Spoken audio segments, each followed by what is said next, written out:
Hello? Oh, hi, Bob. 2%.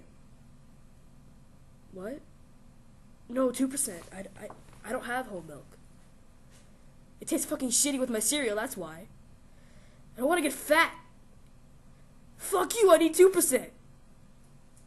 Who the fuck do you who do you, just who the fuck do you think you're dealing with?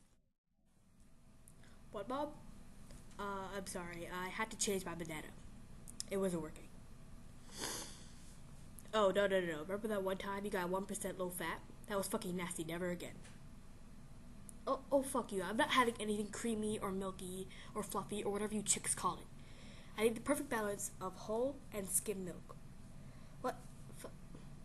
Captain Crunch, of course. No, I don't want fucking America's Choice generic bread. I don't care if it's $2 cheaper.